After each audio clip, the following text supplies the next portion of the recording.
இந்த வீடியோல எப்படி personal account create பண்ணனும் and other brand account மாத்தலாம்னு பார்க்கலாம். இப்போ உங்க சேனலோட மெயில் ஐடி கிளிக் பண்ண உடனே கீழ ரைட் சைடுல உங்களுக்கு create channel னு காமிக்கும். அதை கிளிக் பண்ணா இந்த மாதிரி ஒரு பேஜ் ஓபன் ஆகும். இப்போ நாம செய்ய போறது personal account create பண்றோம். இது create பண்றது மூலமா நாம மத்தவங்களோட சேனல்ல போய்ட்டு கமெண்ட் பண்ண முடியும். So first நீங்க செய்ய வேண்டியது create channel. அது personal account create பண்ண வேண்டியது. அதுக்கு அப்புறம் தான் நாம brand account create பண்ண முடியும். So இப்போ இந்த பேஜ் நீங்க பார்க்கலாம். அது கீழ ரைட் சைடுல பாத்தீங்க அப்படினா இந்த பேஜ் ஓபன் ஆன பின்ன ரைட் சைடுல கேன்சல் அது கீழவே கேன்சல்னு ஒரு ஆப்ஷன் இருக்கும். அது கூடவே கிரியேட் சேனல்னு இருக்கு.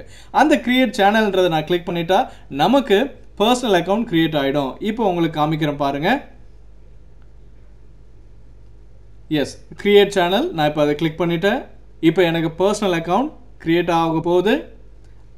personal account கிரியேட் ஆன உடனே இந்த மாதிரி பேஜ் ஓபன் ஆகும். Again நீங்க YouTube ரைட் சைடு கார்னர்ல செக் பண்ணீங்க அப்படினா இப்போ your channel அப்படிங்கற ஆப்ஷன் காமிக்கும். அந்த your channel அப்படினு காமிச்சா நமக்கு personal account கிரியேட் ஆயிடுச்சுன்னு அர்த்தம். இப்போ எங்க இருந்து அதை எப்படி brand account மாத்தலாம்னு பார்க்கலாம். இப்போ நீங்க ரைட் கிளிக் பண்ணி அங்க இருக்கக்கூடிய செட்டிங்ஸ் கிளிக் பண்ணுங்க. அதை கிளிக் பண்ண உடனே நாம brand account எப்படி கிரியேட் பண்ணலாம் அப்படின்றதை பார்க்கலாம்.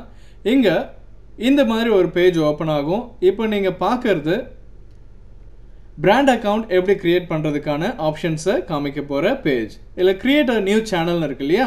அதை கிளிக் பண்ணுங்க. அதை கிளிக் பண்ண உடனே உங்களுடைய brand accountக்கான channel நேம் இங்க நீங்க டைப் பண்ணனும். இப்போ நம்மளோட brand accountக்கான channel நேம் என்ன கொடுக்கலாம் அப்படினா ARR English அப்படினு சொல்லி நான் channel நேம் கிரியேட் பண்ண போறேன். and அதை நீங்க பார்க்கலாம். அதை தான் நான் டைப் பண்ணிட்டு இருக்கேன். இது channel name இப்படி நான் டைப் பண்ண உடனே create அப்படிங்கற ஆப்ஷனை கிளிக் பண்றேன். கிளிக் பண்ண உடனே என்னோட brand account ரெடி ஆயிடுச்சு. நீங்க பார்க்கிறது தான் என்னோட ARR English அப்படினு சொல்லக்கூடிய என்னோட new and brand account. இப்போ நாம பழையபடி switch account குள்ள போய்ட்டு personal account இருக்கக்கூடிய same mail ஐடில personal accountயும் பார்க்கலாம், brand accountயும் நீங்க பார்க்கலாம். and இந்த மாதிரி நீங்க brand account create பண்ணிட்டீங்க அப்படினா உங்களுக்கு நிறைய benefits இருக்கு. and அது என்னென்ன அப்படின்றது நான் உங்களுக்கு சொல்றேன். இப்போ நீங்க வீடியோஸ் அப்லோட் பண்ணலாம். அதுக்கு முன்னாடி phone verification செய்யணும்.